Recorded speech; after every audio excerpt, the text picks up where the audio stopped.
कहानी की शुरुआत एक गरीब घर की दहलीज से होती है। आंगन में बैठी रूपा की माँ कौशल्या अपनी बेटी पर बरस रही थी। अरे ओ माई, अपने ही घर में सेंध लगा रही है? ये संस्कार दिए हैं मैंने तुझे? कौशल्या का हाथ उठा और रूपा सहम गई। तभी रूपा के पिता ने बीच बचाव किया। रहने दे कौशल्या, क्यों बच्ची की जान ले रही है? क्या बिगाड़ा है उसने? बिगाड़ा नहीं तो और क्या किया है? घर में दाने नहीं हैं और ये पड़ोसियों में चावल बांटने चली है। कौशल्या का गुस्सा जायज था। गरीबी ने उसे कठोर बना दिया था। रूपा ने धीमे स्वर में कहा, माँ, आज चावल हैं, कल नहीं होंगे तो क्या हुआ? परसों भगवान फिर देगा, भरोसा रखो। एक दिन हमारे दिन भी बदलेंगे, 2 वक्त की रोटी हमें भी मिलेगी। फिर उसने अपने पिता की ओर देखा। बापू, मुझ पर भरोसा रखो। जब मैं शहर जाकर कमाऊंगी ना, तो घर की गरीबी दूर कर दूंगी। पिता ने तुरंत मना कर दिया। खबरदार जो कमाने की बात की, तेरी उम्र अभी खेलने खाने की है, मजदूरी करने की नहीं। तभी बाहर से अंजू और चुटकी की आवाज आई। रूपा, अंजू और चुटकी, ये तीनों गांव की पक्की सहेलियां थीं। अंजू थोड़ी उदास थी। उसने रूपा से कहा, रूपा, मुझे अब शर्म आने लगी है। मैं रोज तेरे लिए अपने घर से चावल चुरा कर लाती हूँ। कब तक चलेगा ये सब? रूपा ने उसकी हिम्मत बढ़ाई। अंजू, दिल छोटा मत कर। मेरा मन कहता है कि हम शहर जाएंगे और खूब पैसे कमाएंगे। फिर देखना, हमारे दुपट्टे में चावल नहीं, नोट बंधे होंगे। तभी गांव में एक बड़ी गाड़ी रुकी। धूल के गुबार के बीच से एक चमक धमक वाली औरत उतरी, चमकी। साथ में उसका बॉस अनूप। अरे देखो, ये तो चमकी दीदी हैं। लड़कियों ने उसे घेर लिया। चमकी पूरी तरह बदल चुकी थी। बदन पर गहने, आंखों पर चश्मा और शहरी नखरे। एक शराबी सा आदमी, घनश्याम, लड़कियों को छेड़ने लगा तो अनूप ने उसे डांट कर भगा दिया। इससे गांव वालों को लगा कि अनूप बहुत शरीफ आदमी है। चमकी ने अपना जाल फेंकना शुरू किया। उसने गहने दिखाते हुए कहा, देख रही हो, ये सब शहर की कमाई है। तुम तीनों भी चाहो तो मेरी तरह अमीर बन सकती हो। अनूप ने रूपा के पिता शंभू काका से बात की। काका, आप गरीबी में कब तक जिएंगे? रूपा सयानी हो गई है, उसे हमारे साथ भेज दीजिए। शहर में काम करेगी तो आपके घर की छत पक्की हो जाएगी। शंभू काका पहले झिझके। साहब, बेटी पराई अमानत है, उसे इतनी दूर कैसे भेज दूं? अनूप ने मीठी बातों का लेप लगाया। काका, वहां हमारी चमकी है, अंजू और चुटकी भी जा रही हैं।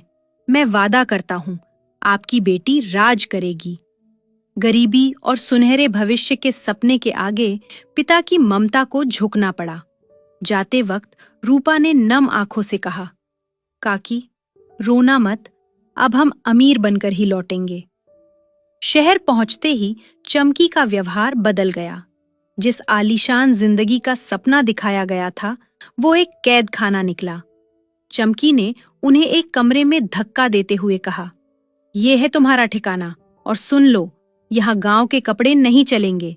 शहर में रहना है तो शहरी बनना पड़ेगा। उसने उनके सामने छोटे और भड़कीले कपड़े फेंक दिए। रूपा ने विरोध किया, दीदी, ये कैसे कपड़े हैं? हम ये नहीं पहनेंगे। चमकी की आवाज में अब प्यार नहीं, धमकी थी। चुपचाप पहन लो, यहाँ नखरे नहीं चलेंगे। तुम्हें काम चाहिए ना, तो जैसा मैं कहूं वैसा करो। फिर उसने चुटकी को तैयार किया और उसे एक कमरे में भेजा, जहां अनूप अपने किसी खास मेहमान के साथ बैठा था। कुछ देर बाद अंदर से चीखने और चीजों के टूटने की आवाजें आईं। चुटकी बदहवास होकर बाहर भागी। दीदी, वो आदमी, वो जानवर है, बचाओ मुझे। चुटकी कांप रही थी। अनूप गुस्से में बाहर आया। क्या नाटक है ये? ग्राहक को नाराज कर दिया। अनूप ने चमकी को डांटा, ये लड़कियां अभी कच्ची हैं, इन्हें तोड़ने में वक्त लगेगा। इन्हें तहखाने में डालो और सिखाओ कि धंधा कैसे होता है। तीनों को एक अंधेरे कमरे में बंद कर दिया गया। चमकी ने उनके सामने शराब की बोतलें रख दी। पी इसे, चमकी ने हुक्म दिया।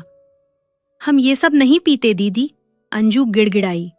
चमकी ने उसका बाल पकड़कर खींचा। पीना पड़ेगा, कल को कोठे पर बैठोगी तो क्या कहोगी? ये सब सीखना पड़ेगा। दिन बीतते गए, यातनाएं बढ़ती गईं। रूपा बीमार पड़ गई।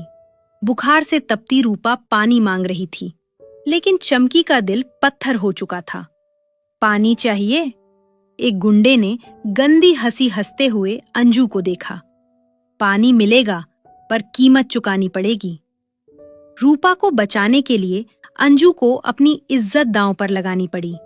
ये देखकर रूपा अंदर से टूट गई, लेकिन साथ ही उसके अंदर प्रतिशोध की आग भी जल उठी।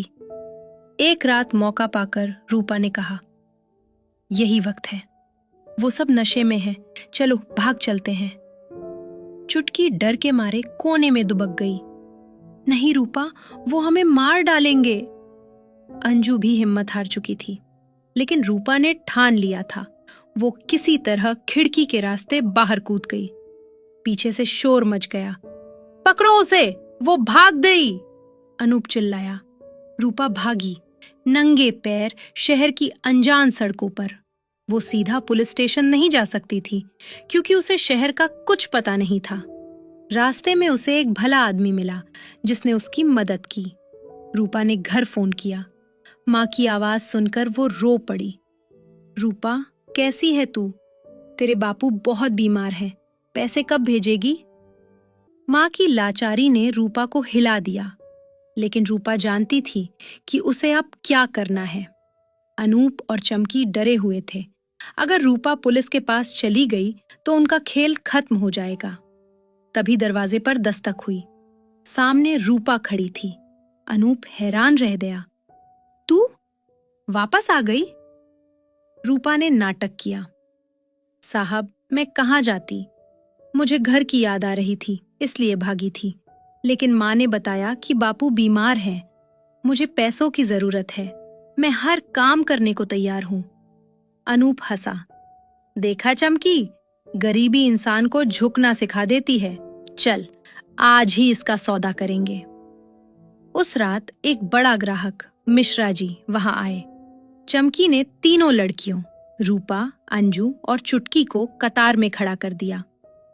देखिए सेठ जी, ये है हमारी 3 तितलियां, चुन लीजिए, अनूप ने कहा। मिश्रा जी ने रूपा की ओर इशारा किया। मुझे ये तेज तर्रार वाली पसंद है।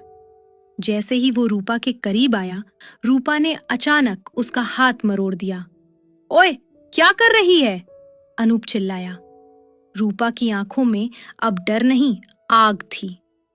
मैं तुझे बता रही हूं कि एक औरत क्या कर सकती है। तभी सायरन की आवाज गूंजी। पुलिस, चारों तरफ से घेर लो। रूपा जिस भले आदमी से मिली थी, वो दरअसल पुलिस की मदद कर रहा था। रूपा ने वापस आकर न सिर्फ अपनी सहेलियों को बचाया, बल्कि उस पूरे गिरोह को जाल में फंसा दिया। पुलिस ने अनूप, चमकी और उनके गुंडों को हथकड़ियां लगा दी। इंस्पेक्टर ने रूपा की पीठ थपथपाई। शाबाश बेटी, तुमने जो हिम्मत दिखाई है वो कम ही लोग दिखा पाते हैं। रूपा ने अपनी सहेलियों को गले लगाया। चुटकी और अंजू अभी भी रो रही थीं, लेकिन अब ये खुशी के आंसू थे। दर्शक दोस्तों, रूपा, अंजू और चुटकी की कहानी सिर्फ एक कहानी नहीं, हमारे समाज का वो कड़वा सच है जिसे हम अक्सर अनदेखा कर देते हैं। गरीबी और मजबूरी का फायदा उठाकर अनूप और चमकी जैसे भेड़िए मासूम सपनों का शिकार करते हैं। इंसान की लालच की कोई सीमा नहीं होती। वो अपनी जेब भरने के लिए किसी की जिंदगी, किसी की आबरू का सौदा करने से भी नहीं चूकते। लेकिन रूपा ने साबित कर दिया कि अगर इरादे पक्के हों तो पिंजरा चाहे कितना भी मजबूत क्यों ना हो, उसे तोड़ा जा सकता है। याद रखिए, सतर्क रहना ही बचाव है। अगर आपके आसपास कोई ऐसी संदिग्ध गतिविधि दिखे या कोई आपको सुनहरे सपनों के जाल में फंसाने की कोशिश करे, तो आवाज उठाएं, पुलिस को सूचित करें, क्योंकि चुप्पी अपराध को बढ़ावा देती है। मैं सुधा चंद्रन आपसे विदा लेती हूँ। फिर मिलेंगे एक नई कहानी और एक नए सबक के साथ। तब तक के लिए सुरक्षित रहिए, सतर्क रहिए। जय हिंद।